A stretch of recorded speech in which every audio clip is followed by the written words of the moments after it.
Acho que começou. Olá, eu sou o Carlos e este é o 12º episódio da segunda temporada de Sessões de Engenharia. Esse é um episódio especial, assim, não estava programado para gravar ele agora. É aquela história, surge a fofoca, a gente já quer comentar. Então o tema desse vídeo é sobre a questão da mudança de licença que a HashiCorp fez nos produtos dela. E para comentar aqui, para participar da fofoca, chamei 2 fofoqueiros aqui comigo aí. Eu vou deixar eles se apresentarem. Por favor, se apresentem em ordem alfabética. Pô, como assim, cara? Fofoqueiro? Mas tem algum conhecimento nesse negócio.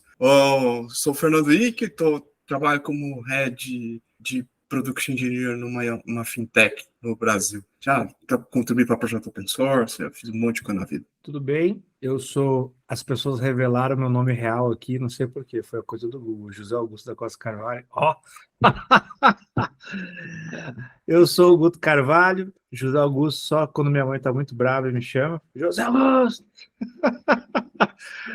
E também trabalho com TI e infraestrutura já faz um bom tempo. Hoje eu trabalho para uma empresa de segurança norte-americana, trabalho com DevOps, e estamos aí hoje para discutir essa mudança de licença. Vamos ver o que a gente tira dessa novidade, não é mesmo? Beleza. Eu queria aproveitar e pedir desculpa, foi só uma brincadeira.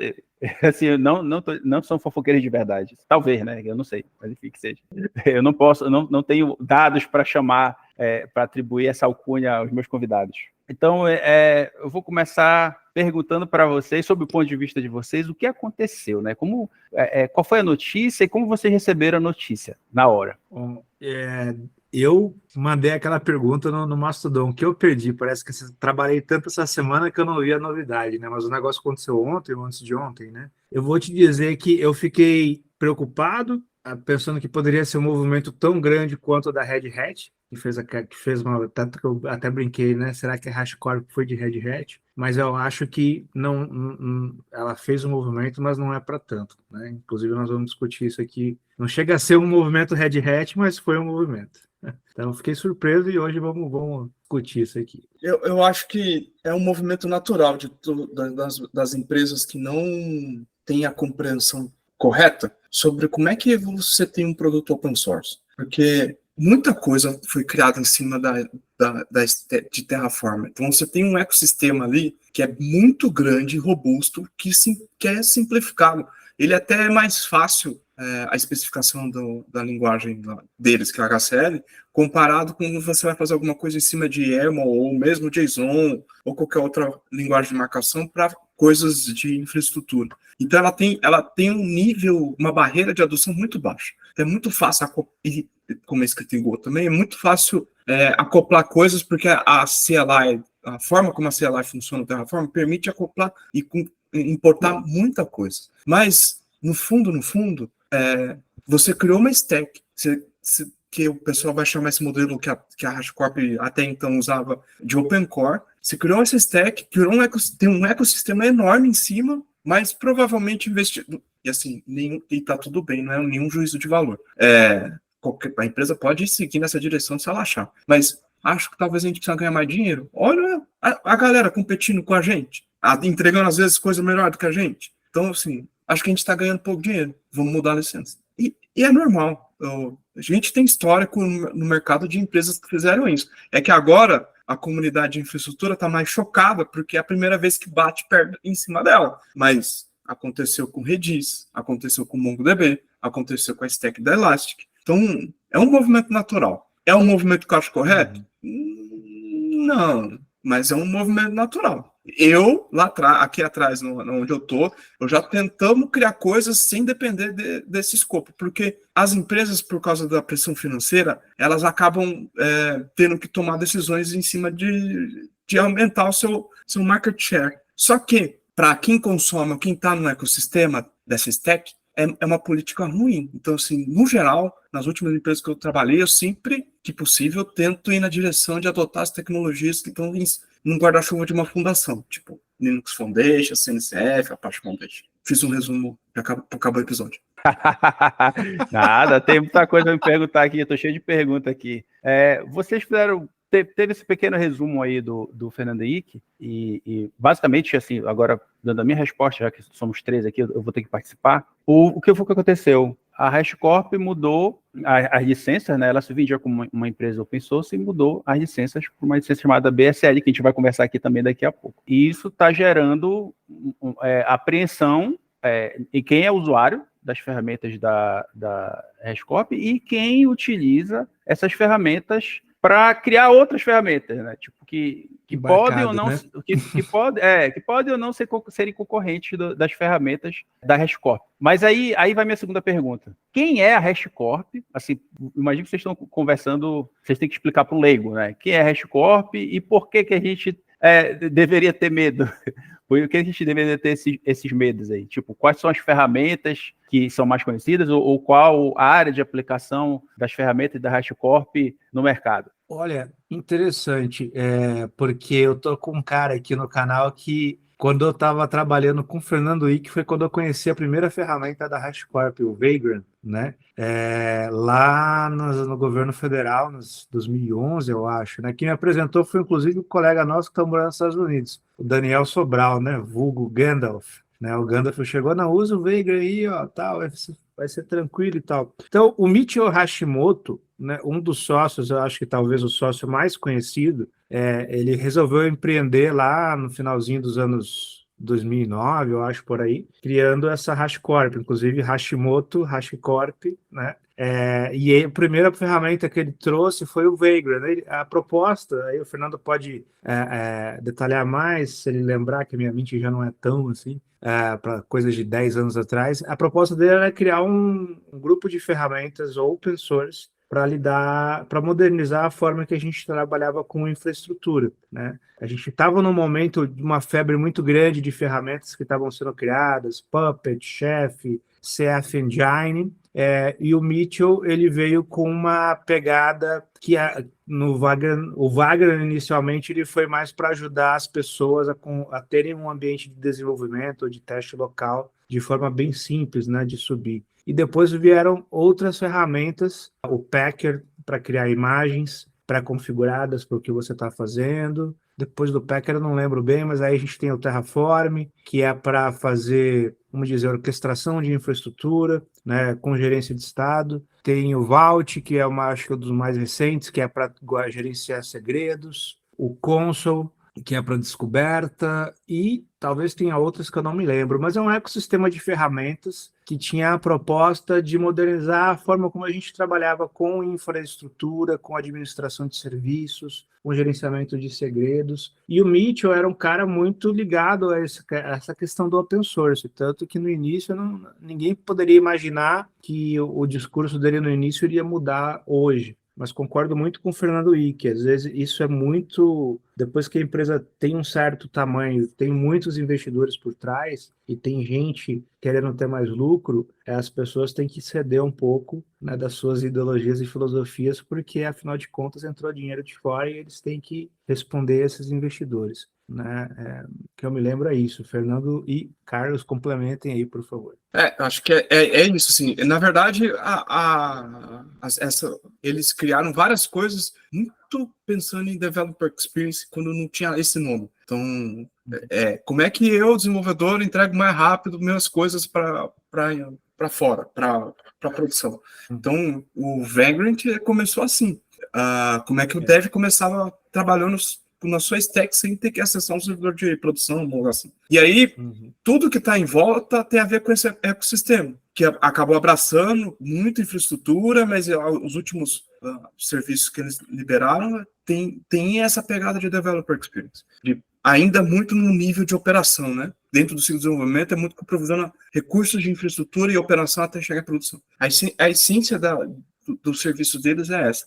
Mas o perigo é como qualquer ferramenta. Até outro dia, numa outra empresa, a gente teve que criar uma política de governança de adoção de ferramentas e bibliotecas, que aí o pessoal vai chamar de Bills of Material, que é supply chain. Então, assim, o que é licença que não está dentro de um conjunto de licenças que não oferece risco para uma empresa, instituição, organização, não tinha restrição de adoção. quando estava fora desse escopo, normalmente a GPL, coisas parecidas com essas, aí sempre o projeto, a biblioteca tem que passar pelo jurídico, porque tem um risco que você não consegue governar isso. Porque imagina, Spring Boot, não que Spring Boot, mas fosse mudar a licença, uma lib que está lá, fosse mudar a licença, você vai impactar 1.000, 2.000, 4.000 dependências que estão para cima. Sim, ela infecta, né? Não infecta, mas ela pode impedir o uso das outras licenças junto com ela no mesmo projeto, né? Sim. Aproveitando essa história de licença, o que é essa licença BSL? O que significa isso na prática, assim, sem usar o juridiquês? Que difícil. Mas eu fui dar uma lida nela ali. Eu não lembro quem que é o original, mas não é a HashiCorp que adotou a essa MariaDB. licença. Eles adotaram a licença da MariaDB. A MariaDB foi a pioneira nesse segmento. Em 2013, ela lançou essa licença BSL, tá? Muito por causa desse medo. Qual que é o principal medo dessas empresas de tecnologia? Principalmente essas empresas que decidem vender o seu serviço como SaaS. Por exemplo, tinha o Elastic Cloud, a MariaDB também queria vender serviço. O medo deles é que as grandes empresas, que nem, por exemplo, a Amazon, Google, Azure, comecem a vender o software deles como serviço na nuvem deles e se tornem concorrentes deles mesmos, né? E eles têm uma capilaridade muito maior do que essas pequenas empresas de tecnologia. Então, automaticamente, no dia 1, se alguém lançar o MariaDB SaaS dentro de um grande provider, já vai ser o maior concorrente e o líder de mercado, né?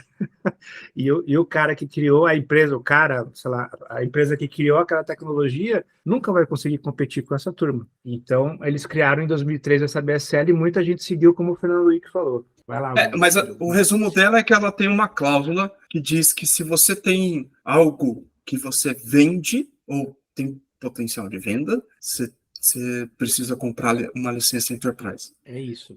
Aí complica, né? Vamos dizer assim para as pessoas que estão assistindo, que a ideia dessa licença no geral é definir algumas regras de como você vai rodar isso em produção. Por exemplo, uma coisa é o Guto, o Carlos e o Fernando usando o Terraform para subir a infraestrutura da nossa empresa. Beleza, pode usar, sem problema nenhum. Uma outra coisa seria o Guto, o Carlos e o Fernando Henrique criarem uma startup, embarcarem o Terraform dentro da nossa solução e começar a vender para o mundo todo. Aí a licença deles vai disciplinar o uso. Vai falar assim, opa, não é que não pode, vocês podem fazer isso, mas vocês vão ter que pagar para fazer isso, né? Acho, sim. Tem open source, e por mais que qualquer um deles diga que não é, mas open source, até hoje, se não mudar a definição ali pela Open Source Initiative, você não restringe o uso. Então, se eu quiser criar uma bomba de fusão nuclear que vai acabar com o planeta Terra, não tenho pretensão de fazer isso, CIA, etc., não quero fazer isso, nem sei como é que funciona. Não chutem a porta do Fernando Henrique, por favor. Não. Mas, e eu estiver usando alguma coisa que for licença open source, eu não posso dizer que não pode fazer. Não posso dizer que pode. Se o seu central de controle rodar Linux, tudo bem, né? Não tem problema. Mesmo que seja para acionar uma bomba. Né? Então, a ética é do cientista, não da ferramenta. Não da ferramenta. Então, na prática, para vocês, aí eu quero saber a opinião de vocês. Essa licença ela é uma coisa boa, ruim ou tanto faz? O quê? Essa licença? A licença, BSL, na opinião pessoal de vocês, ela é boa, ruim ou tanto faz? Depende. Ou não concordam nem discordam, pelo contrário? Eu me candidato. Deixa eu ver se eu me candidatei na vaga da HashiCorp. Brincadeira. Esse é o momento que a gente fala assim, acho que a gente não vai trabalhar na HashiCorp no futuro. Se alguém assistir esse vídeo. Fala lá, Fernando. Comente aí, eu comento em seguida. Eu, assim, realmente entendo o motivador. Eu recomendo, inclusive, que as pessoas olhem lá o balanço financeiro deles, da HashiCorp e das outras. Mas é uma decisão que cabe à empresa. Só não diz que é open source, que não é mais. E eu vejo com preocupação quando a gente está falando de open source, porque isso vira uma pequena corruptela que faz food, né? Traz confusão ao que realmente é open source na definição que a gente tem hoje. Você toma uma direção que é assim, tá bom, eu não quero, é minha bola de futebol, eu não quero mais brincar com todo mundo de forma igual. Eu quero ter vantagem em cima disso. É uma decisão, não estou julgando. Eu, particularmente, como um ecossistema em cima de stacks open source, minha carreira toda, só cheguei onde eu estou aqui muito por causa disso. Eu acho que foi uma decisão ruim. Eu estou ansioso para ver alguém fazer um fork ou criar algo novo. Estou tentando seduzir essa galera aí para fazer uma startup. Fazer algo ou que doe esse projeto ou algo similar para Apache Foundation, CNCF, Linux Foundation, para ter um ecossistema robusto como o Kubernetes. O impacto de um negócio desse numa fundação é sem precedentes. Não, desculpa, com precedentes. É só olhar o que é Kubernetes hoje. Se o Google fala assim, esse brinquedo é meu, a vantagem competitiva é só minha, nós não estaríamos. A maior parte da galera que hoje é fã de Kubernetes não estaria louca atrás dele. Não, nem existiria. Nós estaríamos trabalhando com VM hoje, ainda, ou com coisas LXC, coisas estranhas. Acho que tem um ponto que para open source é ruim. Para uma decisão de empresa, ok. Depende do que eu estou sendo cobrado do investidor. Mas para open source, acho ruim. Acho que abre muita oportunidade para qualquer outra empresa ou conjunto de empresas criar algo diferente. Então vamos lá, alguns comentários aqui sobre a licença, né? A licença BSL ela é Business Source License, tá? Como eles estão usando a BSL da MariaDB, ela está na versão 1.1, já teve na versão 1.0. A própria licença diz, a BSL não does not meet the open source definition, ou seja, ela não respeita as definições do que seria uma licença open source, OSD, de acordo com a Open Source Initiative, né? A Open Source Initiative é aquela fundação que foi criada pelo Bruce Perens, Eric Raymond e outras pessoas, né? E assim, foi revisada, inclusive, pelo Bruce Perens, a primeira licença deles, mas ela já diz na própria licença que ela não é uma licença open source, né? Ela não tem todos os critérios necessários para ser considerada uma open source. E ela tem um outro critério que é interessante, que é o critério de mudança de data, né, the change date. Os softwares que usam essa licença no 4º aniversário do software, tá? Por exemplo, a gente fez aqui, lançou hoje, dia 13 de agosto. Daqui a 4 anos, essa versão de hoje, a licença vai mudar, tá? Para uma outra licença que aí a própria BSL vai indicar, não sei, por exemplo, daqui a 4 anos essa versão vai se tornar open source, pode ser GPL2, enfim, tá? Aí eles vão indicar qual que é a change license, tá? O próprio licenciador, no caso aí, a HashiCorp vai falar, daqui a 4 anos ele vai para BSD, ele vai para Apache 2, ele vai para GPL3, sei lá, whatever, eles vão definir lá. Então, você tem um período aí, ou seja, durante 4 anos, essa versão vai ficar protegida dentro dessa licença BSL. Depois disso, ela volta a ser open source. Então, o que a gente pode dizer, na minha leitura, é que até a versão 1.5.0 do Terraform, o Terraform é open source, por exemplo, das ferramentas da HashiCorp. E a gente tem um universo de ferramentas muito grande, né? De infraestrutura, a gente tem o Terraform e o Packer. De segurança, nós temos o Vault, que é aquele de secrets, e o Boundary. Boundary agora para ter tipo de autenticação centralizada, né? Acesso remoto centralizado, seguro. A parte de network descoberto, o Consul. O Nomad, que acho que foi a terceira ferramenta deles, que é o orquestrador de containers, né? O Waypoint, que eu não me lembro bem o que ele faz agora, e o Vagrant. Então, a partir de agora, por exemplo, a licença 1.60 do Terraform, durante 4 anos vai ser BSL. Daqui a 4 anos, o 1.60 vai ser outra coisa que eles vão definir lá. Daqui a 4 anos vai ser outra coisa. Então, como o Fernando disse, eu acho também que isso é um movimento natural. Eu acho que o caso Elastic e AWS, ele foi o primeiro grande caso que falou assim, realmente precisa ter essa BSL para essas empresas se protegerem de alguém criar um grande SaaS com o produto deles. Se protegerem no sentido financeiro, porque a própria licença BSL, tá, ela fala qual que é a proposta da BSL? É ter um equilíbrio financeiro entre a empresa que produz aquela tecnologia e a questão do open source. Então, você vê que, como o Fernando Henrique falou, é uma questão, obviamente, financeira. pura e simplesmente financeira. Então, eles querem achar um equilíbrio entre ter um software open source e ter uma empresa saudável financeiramente. No geral, é isso. Eles não querem que alguém pegue o produto deles e venda e eles não ganhem nada. É isso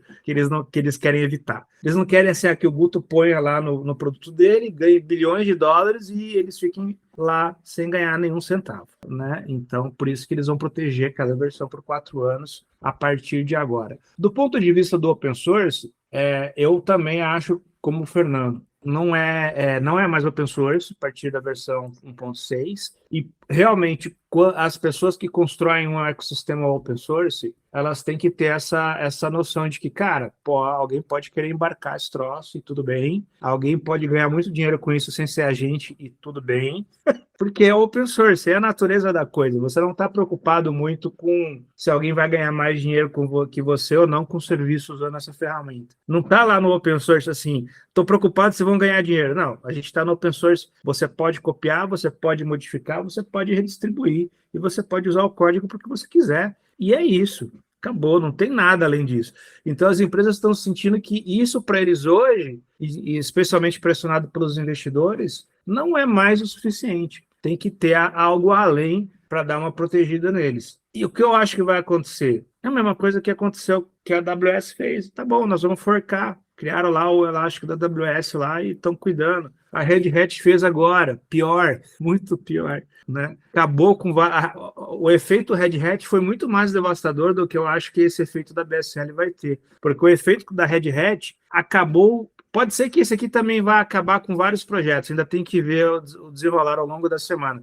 Mas o Red Hat acabou com distribuições Linux inteiras, né? Aqui a gente tem que ver o que vai acontecer com quem embarca o Terraform. A gente ainda não entendeu, a gente não sabe como é que eles vão se entender. Se a empresa vai recuar ou se vai manter, mas o impacto para quem embarca vai ser muito grande. O impacto para o usuário não vai ser muito, muito grande para quem usa internamente o Terraform ou outra ferramenta deles. Mas eu acho que muita coisa vai rolar na próxima semana porque o barulho está muito alto na internet. Na verdade, essa é a minha próxima pergunta, né, do impacto, né? Tipo, aonde vocês veem o impacto, né? O que é que vocês acham que já foi mapeado do impacto dessa mudança de licença nas ferramentas da HashiCorp nas organizações? Assim, qual seria esse impacto agora, se isso vingar, se isso permanecer, do ponto de vista de vocês? Eu acho que para a maioria não vai mudar, porque é muita coisa que está pendurada e vai entrar aquelas que têm uma preocupação legal, todos vocês deveriam ter, que vocês estão assistindo. Mas aquelas que têm preocupação legal, elas vão começar a procurar alternativas. O problema é que não tem uma alternativa tão de baixa entrada, de baixa complexidade, como tem no HCL. Na essência é isso. Eu particularmente, eu tenho do ponto de vista tecnológico, eu tenho um viés de não olhar para coisas que são empurradas para fazer e tratar no conceito do Kubernetes de conciliação, de ser mais puxado do que empurrado. Então, eu gostaria muito de ver alternativas, mas eu já não vejo muita coisa madura suficiente para trocar stack. Você tem aí no mercado Pulume, Crossplane, mas nada que tenha tanta coisa tão fácil de integrar, de acoplar coisas como tem esse ecossistema. Acho que a gente está num momento de inflexão mesmo. Talvez surja um fork, como o Guto falou. A gente entrou ontem, quando a gente estava discutindo o assunto no Mastodon, começamos a ler, e tem uma thread muito grande na Hacker News, né? E essa thread da Hacker News é quase um consenso, né?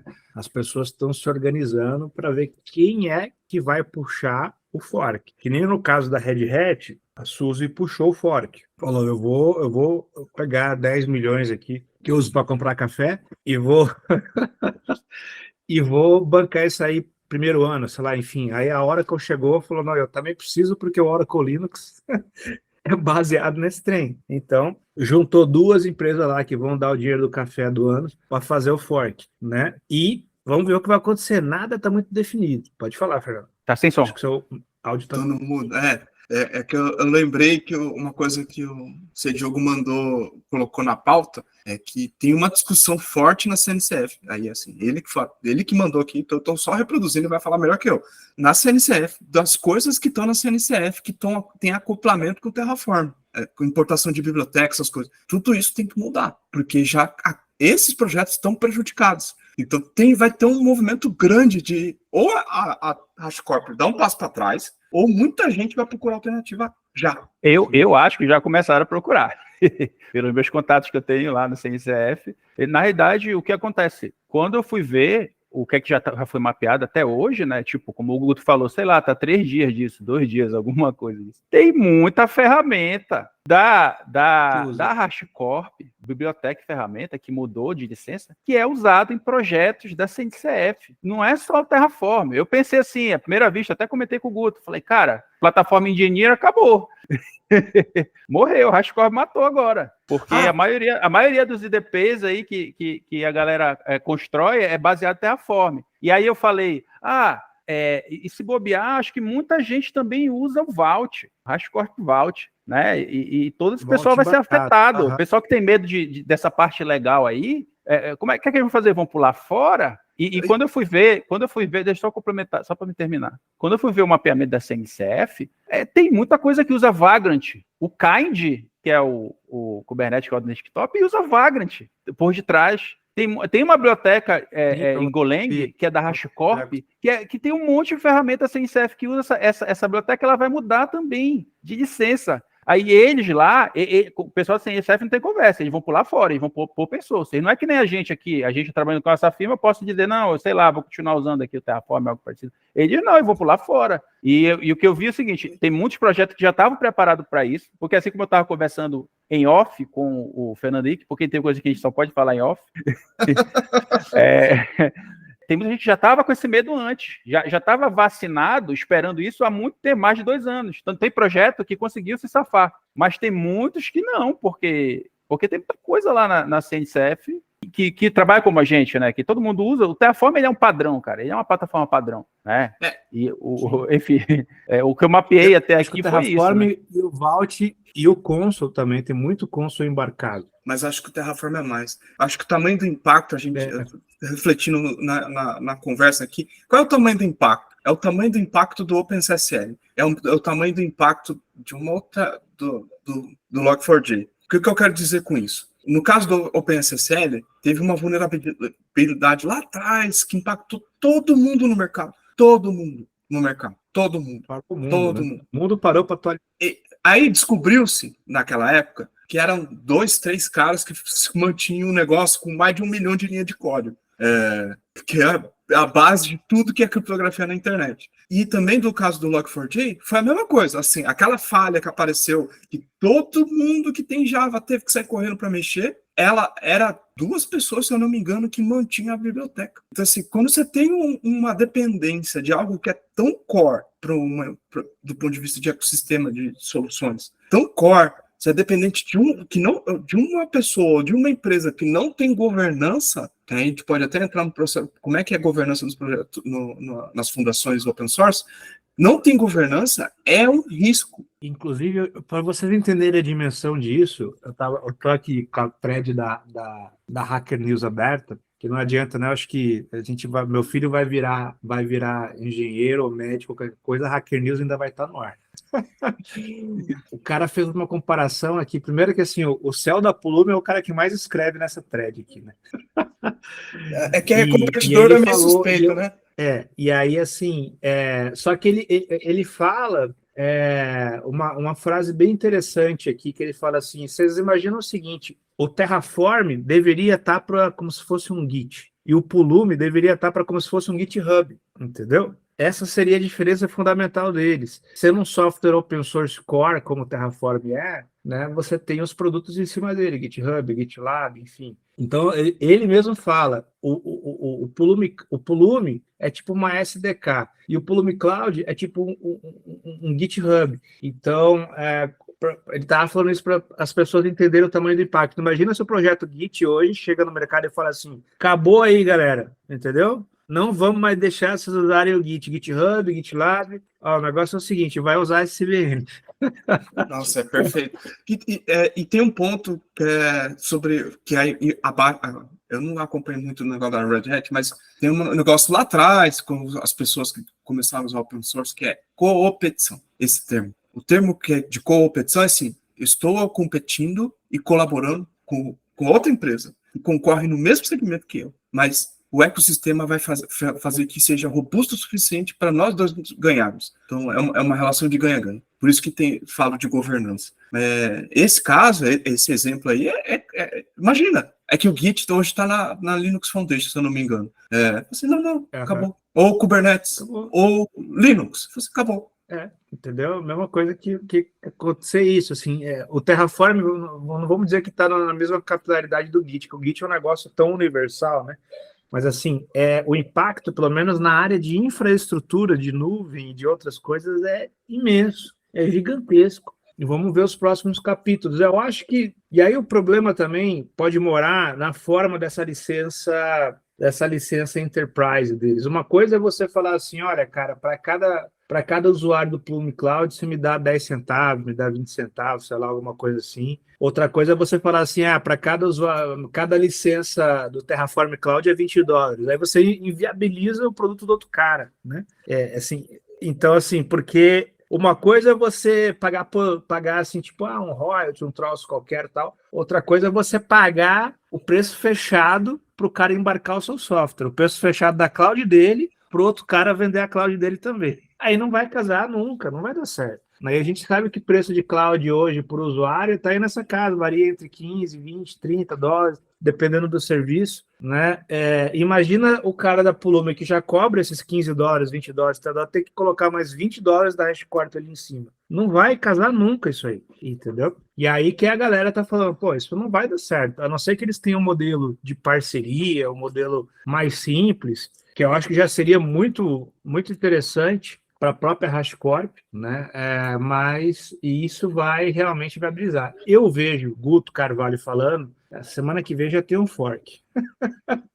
Deve estar fazendo agora, nesse momento. Com certeza. Não, assim, vamos entrar nessa conversa do fork aqui, né? Porque vocês já citaram, acabou de citar novamente, né? E essa é a minha próxima pergunta. Quais seriam os entraves para fazer esse fork, né?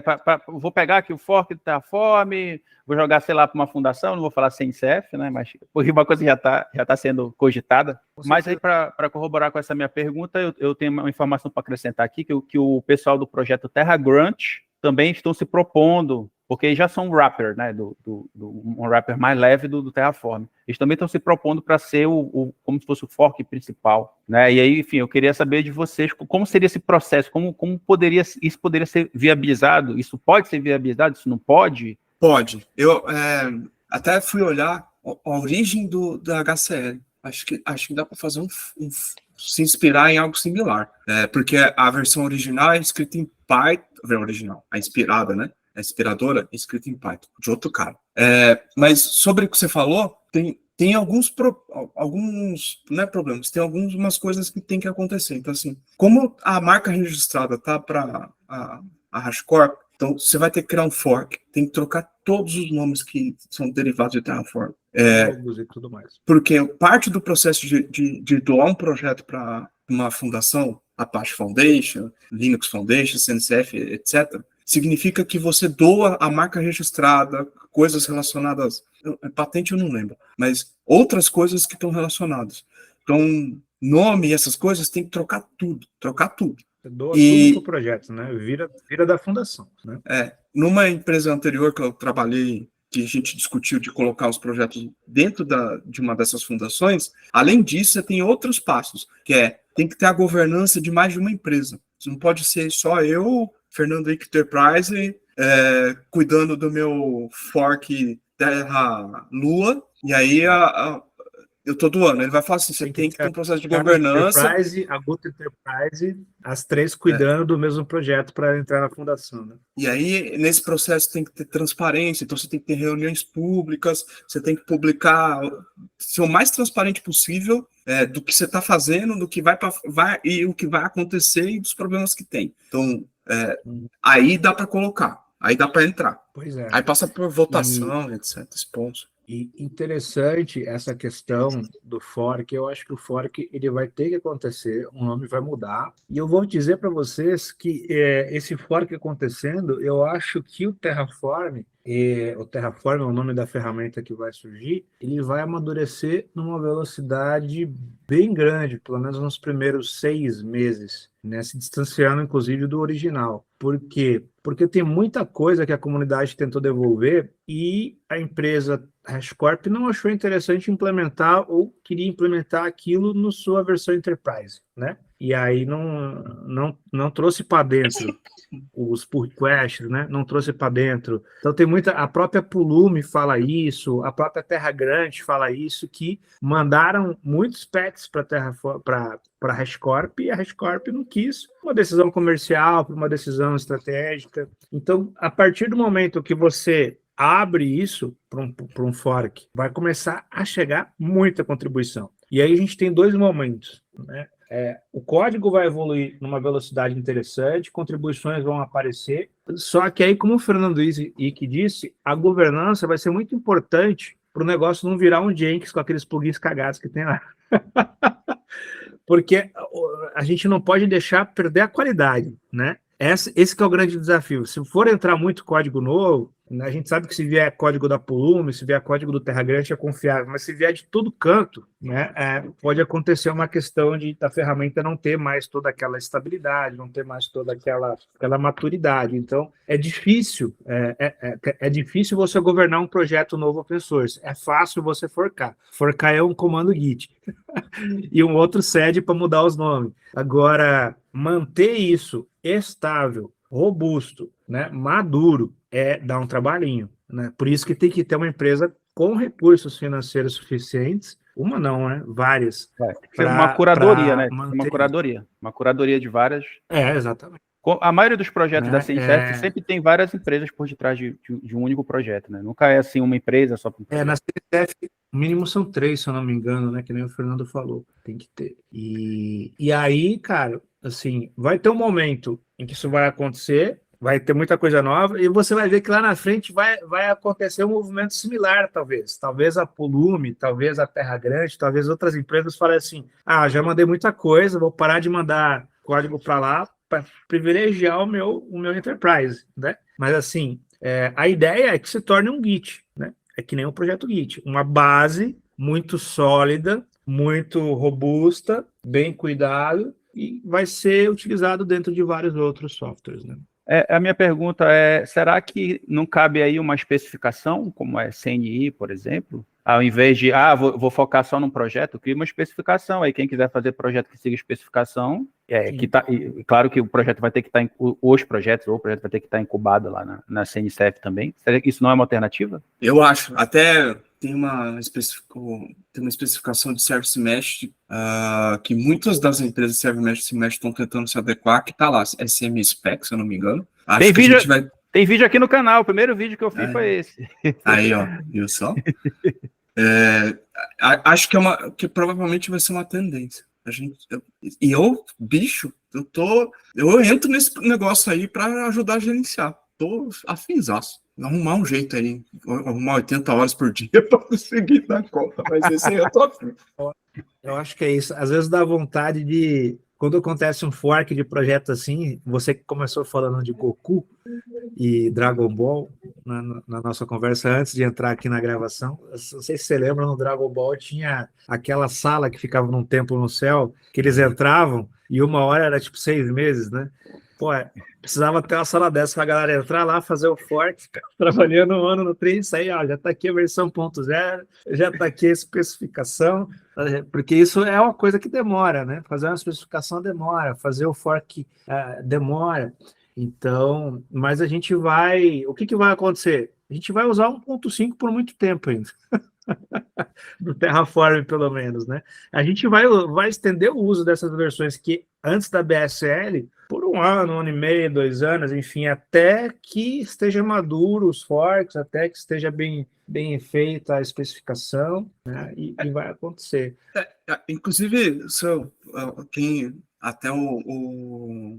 Puta, deu branco o nome dele, mas ele trabalhou lá. Mas se você compara o OpenSearch hoje com os concorrentes, tem umas funcionalidades ali que os outros não têm, que são muito legais. A parte de tier de storage é um negócio deles, assim, animal. Então, acho que a gente, talvez os forks, talvez não. A minha esperança é que alguns desses, ou esse um fork que surgir, alguns deles que surgirem, vai se sobressair e vão criar coisas muito boas por cima. O Guto, ele adianta as respostas das minhas perguntas, né? Minha próxima pergunta ia ser, e para nós, o nosso dia a dia agora, com essa notícia de alguns dias atrás, o que é que muda no nosso dia a dia? O Guto já deu uma adiantada na resposta dele aí, mas aí, na opinião de vocês, o que é que muda? Assim, a gente estava conversando aqui sobre empresas, sobre HashiCorp, etc, mas e aqui o Zé aqui, o Carlos aqui, que está trabalhando no dia a dia com o Terraform, né? E aí, o que é que muda para a gente na prática, no nosso dia a dia? Fernando, por favor. No dia 1, que é amanhã, nada. Mas evoluções do que você está criando ou novas coisas que for criar, acho que precisa considerar tudo que está comentado, porque tem um risco operacional para a empresa que você trabalha. Se você vai pagar por tudo isso, é outra coisa. Mas se você quer trabalhar com um ecossistema talvez mais robusto, open source, que é mais de 70% da stack que tem na empresa que você trabalha geralmente, acho que vale rever os conceitos e considerar, olhar para alternativas do Terraform. Olha, segunda-feira vai ter muito jurídico trabalhando aí. Eu tô com o Guto. Talvez mais, inclusive, do que os engenheiros, né? Muito jurídico e muito C-level, né? A galera cuida mais dos produtos e, né, que tem isso embarcado. Para o engenheiro, assim, a gente vai ter provavelmente uma conversa amanhã sobre isso na empresa também, e estabelecer a 1.5 e focar na 1.5 até a gente ter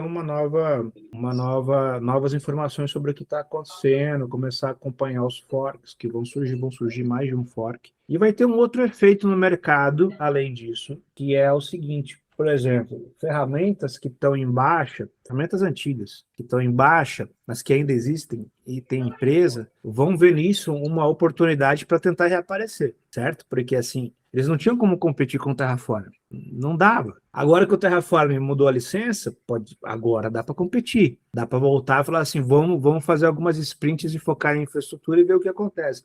Guto, quais empresas? Sei lá, posso dar exemplos do tipo da Puppet, que é uma empresa que está meio apagada aí, mas é uma empresa grande, é uma empresa que tem um nicho de mercado específico, mas ela pode querer tentar trazer um produto para forcar 1.5 lá e trazer um produto para esse mercado. Enfim, a gente vai ver movimentos interessantes nos próximos dias de forks, de empresas tentando criar novas features para abraçar isso, de empresas que vão lançar coisas do tipo assim, 100% compatível com o Terraform, traga o seu código Terraform, a gente vai rodar na nossa ferramenta. Então, a gente vai ter um mercado se movimentando bastante e a gente vai ter que acompanhar de perto se a HashiCorp vai manter o que ela está dizendo que vai fazer ou se ela vai tentar contemporizar. Essa é a minha visão para a próxima semana. Amanhã eu continuo escrevendo código Terraform normalmente, mas não 1.5.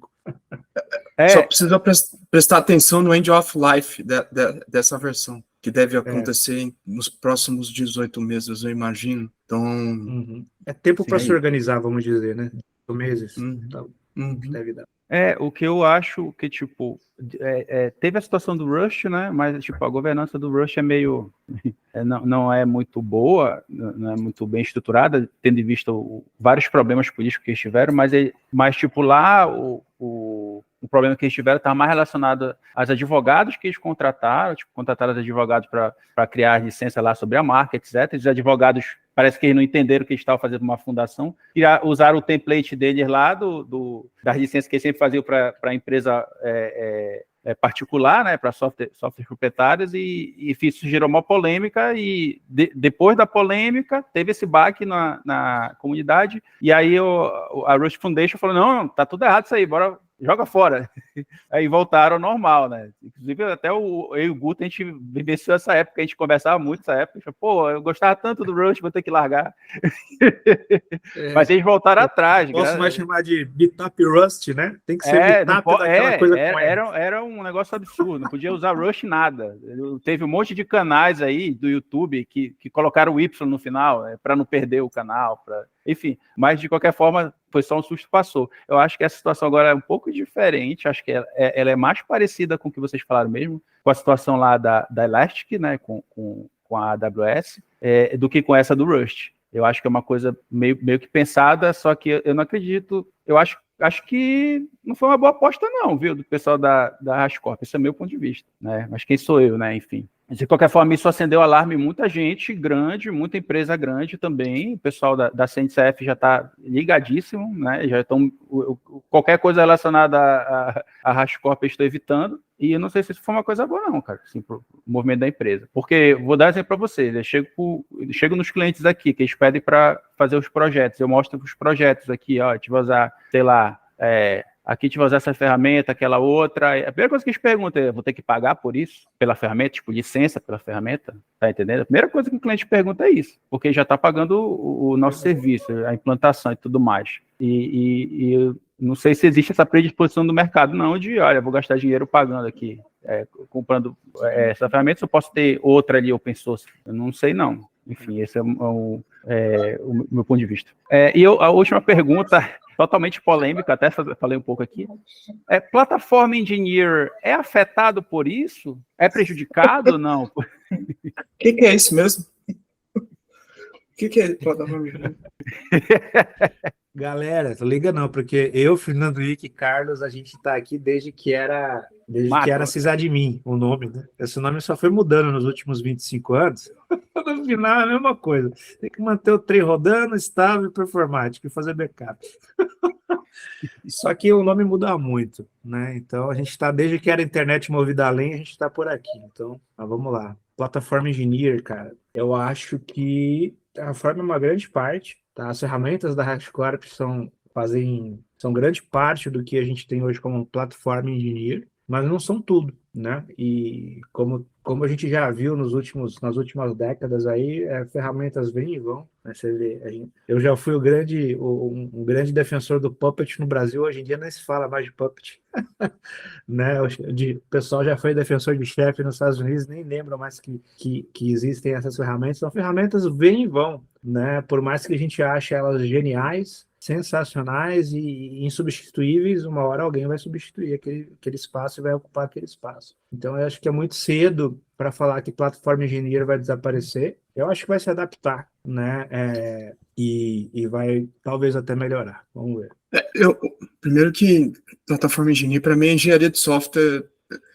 É isso, assim, só uma curva, só um nome por cima. Então, nesse contexto, se a galera que faz plataforma engineer, ela coloca o acoplamento do Terraform sem nenhum nível de abstração, tá perdido. Esse cara vai ter muito trabalho, mas muito trabalho, porque você vai impactar o seu cliente, que é o usuário interno, dev, segurança, próprias pessoas de infra, etc.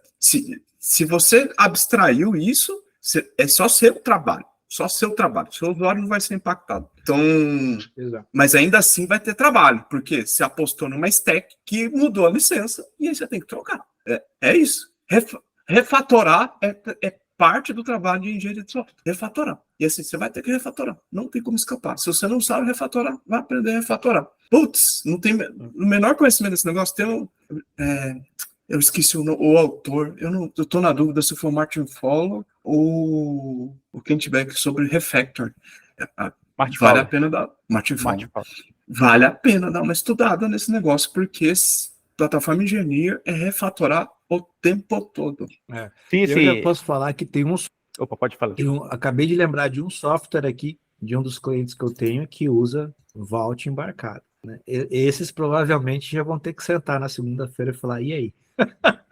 E aí, o que a gente faz? Aliás, eles usam Vault embarcado, mas até que no caso deles não é tão problemático, porque eles estão usando Vault, a cloud da Vault, né? Então já é Enterprise, vamos dizer assim. Mas Vai ter muita gente aí que vai ter que fazer. No caso do Terraform, ele é mais infrastructure side, né? Ele vai estar nas nossas esteiras, ele vai estar nos nossos repositórios de infraestrutura, de provisionamento. Então, isso, como o Fernando disse, vai ser um trabalho para os engenheiros mais perto da infraestrutura trabalharem e reescreverem, né, as suas soluções de entrega de software e de tudo mais, e de provisionamento de infraestrutura. Agora, quem integrou, que nem no caso desse cliente, o Vault é o coração dos segredos da aplicação dele. E aí? E aí, companheiro? Assim, a minha observação é justamente por essas coisas que vocês falaram, mas só enfatizando que é um meme, né, uma brincadeira, mas enfim. A questão é que as equipes de plataforma, que praticam engenharia de plataforma, eles criam uma ferramenta interna chamada IDP. E, sei lá, eu ouso dizer que 99,99% dos IDPs que as organizações usam de forma interna tem pelo menos Terraform e Vault. Da Rascorp, né? Assim, aí é um chute bem eu estou exagerando, mas quer dizer que muita gente usa, né? E eu acredito que eles vão ser afetados, entendeu? E também, se eu trabalhasse nessas em instituições que utilizem esse tipo de destaque, eu procuraria segunda-feira também os meus advogados, porque a questão da licença BSL é que eles podem processar quem eles considerarem concorrente, né? Eles olhou para fez muita propaganda da tua ferramenta aí que utiliza como base embarcada, né, as ferramentas da Rascorp, eles podem meter a mão. Não estou dizendo que eles vão fazer isso para qualquer organização. Mas se você cria a plataforma, eu queria criar um IDP e eu vou vender esse IDP, aí já era para vocês. Aí não pode, aí não dá. Quem está com um pouco de dificuldade de entender isso é o exemplo que a gente deu agora há pouco, que o cara da Pulume fez. Então, tem o Git e criar o GitHub em cima, né? Essencialmente, você está melhorando o uso do Git, né? Isso, exatamente.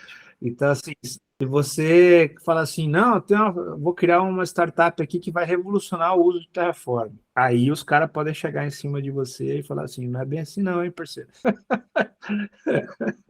Vou conversar aqui, tomar um café e tal. Mas, no geral, nesse caso desse cliente que ele já usa coisa Enterprise, ele já tem licença Enterprise, acho que não vai mudar nada na vida dele. Porém, a gente vai analisar os riscos, né? De qualquer forma. Enfim.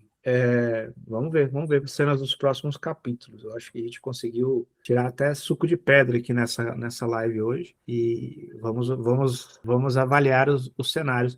E eu vi aqui a thread que você falou na CNCF, que você mandou aqui no nosso preview, tem bastante coisa, né, que usa, né? Esse SIG K8S Infra, CAP, nossa, tem mais do que eu imaginava, né? Então, é assustador. Tem bastante projeto. Os caras vão ter que fazer uma reunião grande essa semana também. Vai ter muita cal, né? Coisas podem surgir, por exemplo, a própria empresa pode chegar e falar assim, não, os projetos CNFS estão fora dessa... Pode ser que eles falem isso. Pode ser que não. Vamos ver. Mudar licença é basicamente editar o GitHub lá, velho. Os caras trocar licença. E vocês acham que ficou faltando a gente conversar mais alguma coisa aqui sobre esse assunto? Olha só, cara. Vai acontecer de novo com outras stacks. Não se preocupem. Isso é parte da vida. Só priorizem. Eu acho que o que fica... Eu acho que uma coisa que a gente precisa falar aqui no final... O Fernando Wick já falou, inclusive lá no começo, mas é uma boa reforçar no final. E agora, galera? Como é que eu faço para, no futuro, me proteger desse tipo de situação? Né? Aí eu vou repetir aqui o Fernando Wick, ele complementa. Use softwares, né, que tenham uma fundação por trás. Uma fundação cuidando dele. Por exemplo, um software que eu gosto muito, que não é conhecido no Brasil, chama-se Zamad.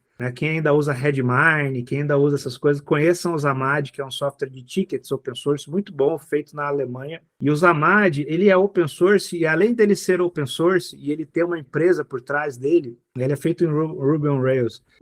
Os caras que criaram o Zamad, criaram uma empresa privada que vende serviços do Zamad, mas também criaram uma fundação chamada Zamad Foundation e doaram o software para a fundação. Né? Então, aí você tem uma tranquilidade de saber que o software pertence a uma fundação. Né?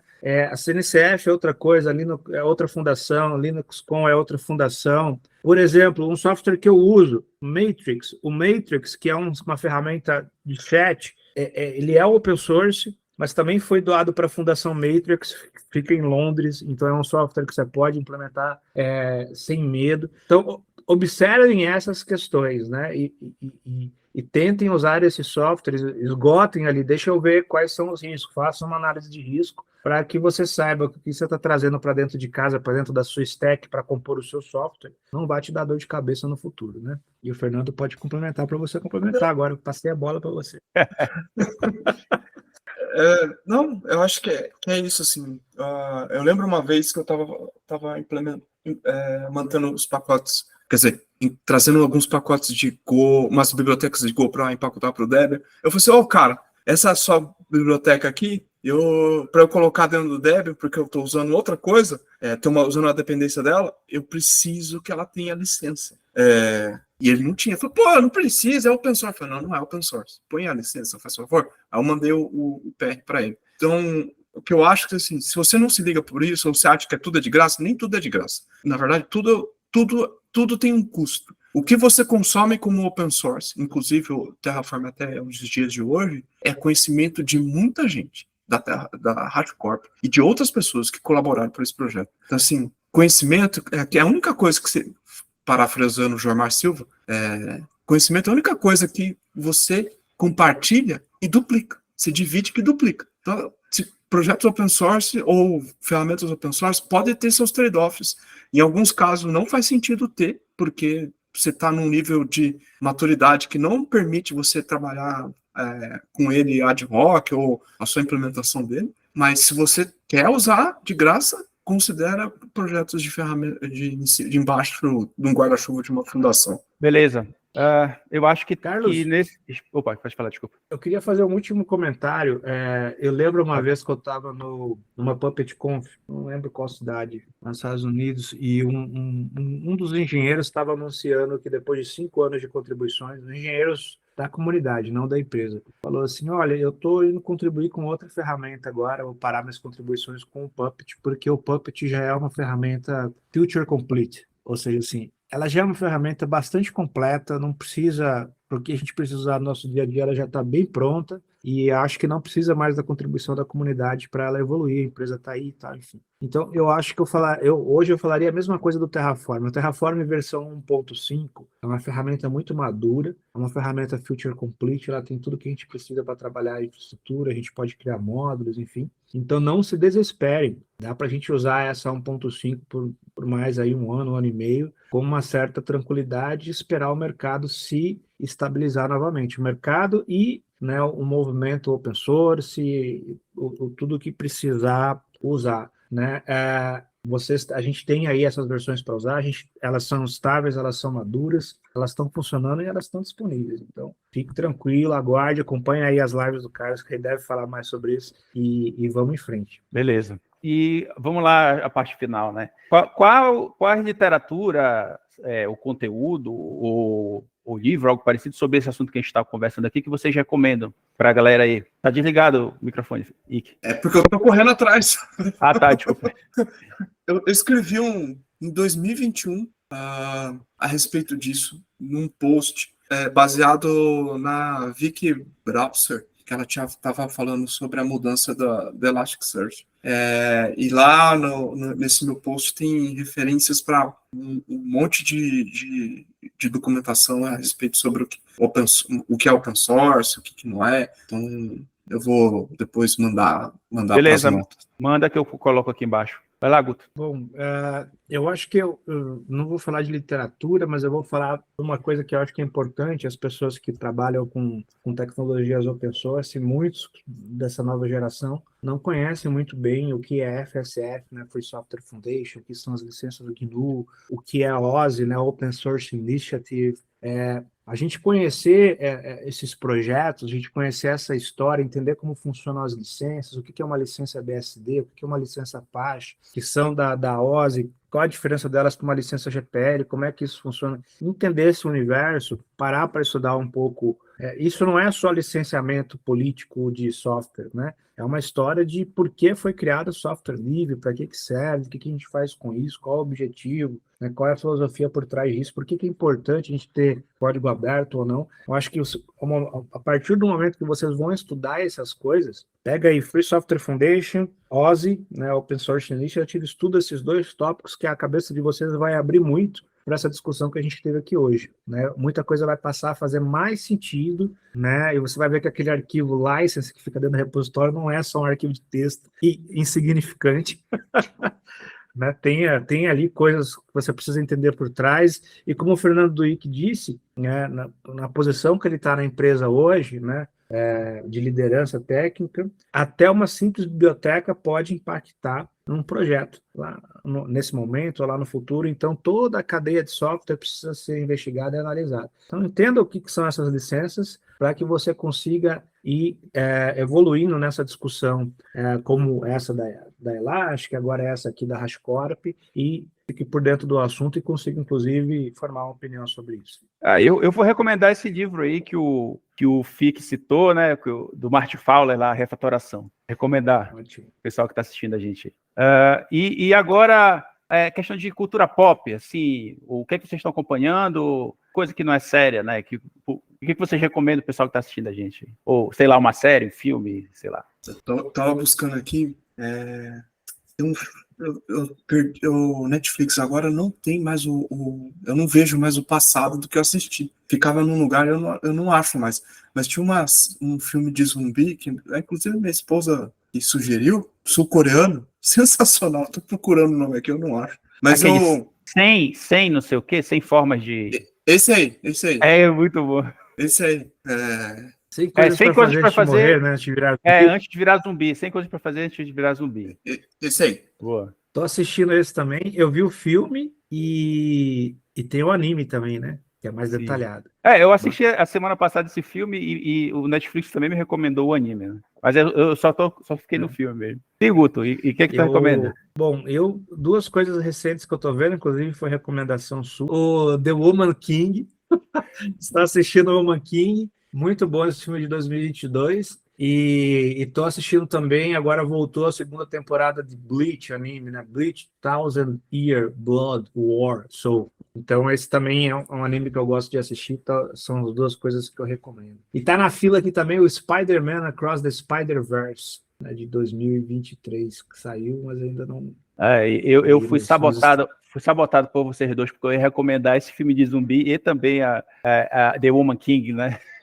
Mas vou recomendar Dragon Ball, o anime do Dragon Ball antes do Z. É muito bom, muito legal, muito divertido, e a gente estava conversando antes, tinha altas risadas aqui por conta de histórias dessa época aí, da época que eu assisti isso aí. Bem, e é isso, e agora vamos à despedida, né? Seguindo a ordem alfabética, e vamos lá. Vai lá, fique. Poxa, a ordem alfabética é você, cara. Mas eu sou o último, pô. Eu sou o... é verdade, esqueci, desculpa. O host não. O host. Eu esqueci.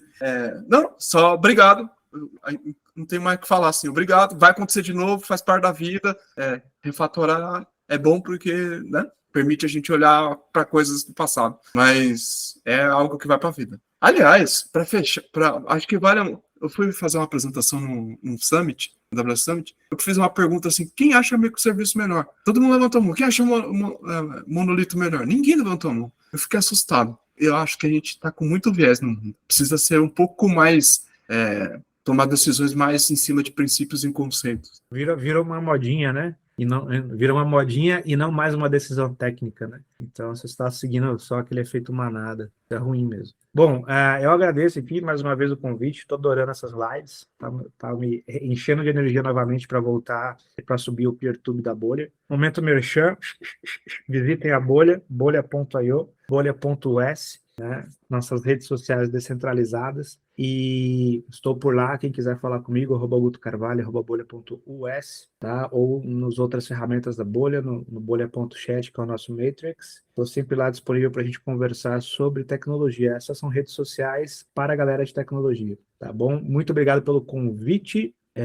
E vamos nessa, vamos seguir discutindo tecnologia e compartilhando conhecimento. Pô, muito obrigado pela presença dos senhores. Eu não queria comentar coisa técnica, mas a língua fica coçando. E antes de gravar, a gente estava conversando complexidade que as coisas estão tomando hoje em dia, né? Porque a gente consegue enxergar o engineering, né, no nosso dia a dia, e a gente quer resolver isso, mas do jeito que a gente não está conseguindo simplificar. Isso aí vai ficar como reflexão. A ideia é a gente sempre tentar simplificar as coisas, e como o Fique falou agora, e o Guto também ressaltou, a gente tem que focar nos problemas e a forma mais simples de resolver eles, né? Não que criar mais problemas para a gente. E é isso, muito obrigado pela presença de todos, e deem tchau e façam sons para poder aparecer aí enquanto eu desligo aqui a gravação. Tchau. Valeu. Tchau, tchau. Vida longa Tchau. e próspera.